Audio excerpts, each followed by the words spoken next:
تلا ہوا تھا، لیکن یہ زیادتی تھی۔ میں نے اور دلے نے اسے زبردستی اپنے ساتھ ناشتہ کروایا اور اگلی صبح ملاقات کا وعدہ کر کے اس سے الگ ہو گئے۔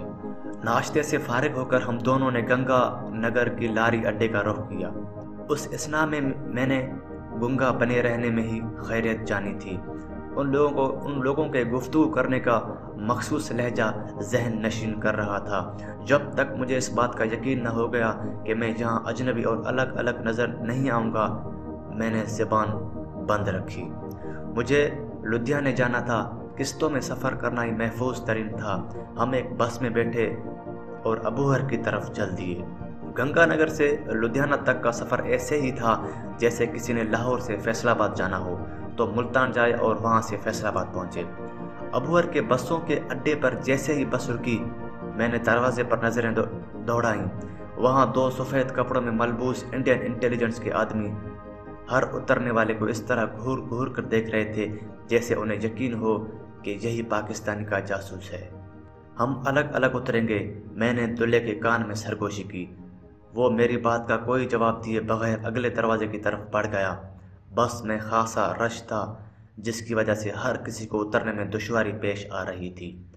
میں نے دلے کے اترنے کا انتظار کیا۔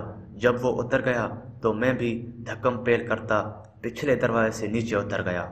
نیچے اترتے وقت میں نے جان بوجھ کر ایک ادھیڑ عمر کے سکھ کو کہنی ماری تھی۔ اندھا ہے کیا؟ اس نے میرے پیچھے اترتے ہی مجھے پھاڑ کھانے والی نظروں سے گھورتے ہوئے کہا،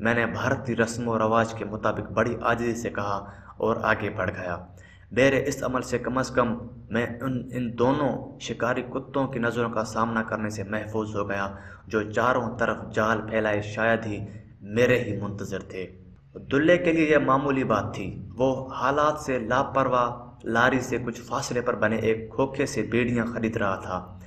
میں بھی اس کے نزدیک پہنچا۔ اس نے مجھ سے بات کرنا تو ایک طرف میری طرف دیکھنا بھی گوارا نہیں کیا تھا اور اپنے آپ میں مگن رہا۔ میں بھی اس کے رویے کا مطلوب بخوبی جان چکا تھا، اس لیے میں نے بھی اس سے پہلے ہی سگریٹ کی ایک ڈبیا خرید کر وہاں سے ہٹ جانا ہی مناسب سمجھا۔ وہ آہستہ آہستہ اڈے سے باہر کی طرف چل دیا۔ میں بھی کچھ فاصلے سے اس کے تعاقب میں روانہ ہو گیا۔ اس امر پر ہم دونوں ہی نظر رکھے ہوئے تھے کہ کوئی ہم دونوں میں سے کسی کا تعاقب تو نہیں کر رہا۔ تقریباً 2 فرلانگ چلنے کے بعد جب دلے کو اس بات کا یقین ہو گیا کہ ہم محفوظ ہیں تو وہ ایک جگہ کھڑا ہو گیا۔ اس طرف لوگوں کی آمد و رفت کم ہی تھی، پھر بھی میں نے خطرہ مول لینا مناسب نہ سمجھا۔ ست سری انکل جی، میں نے اس کے قریب پہنچ کر ہاتھ جوڑتے ہوئے کہا۔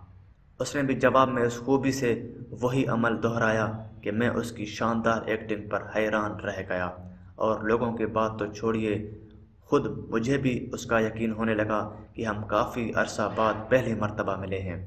ایک دوسرے کی خیریت دریافت کرتے ہوئے ہم بلاخر ایک ہوٹل کے قریب پہنچ گئے۔ بھارت میں عموماً 2 قسم کے ہوٹل پائے جاتے ہیں، ایک تو ان لوگوں کے لیے جو ویجنی جانے سبزیاں کھانے والے ہیں، اور دوسرے ان کے جو میٹ کھانے والے ہیں۔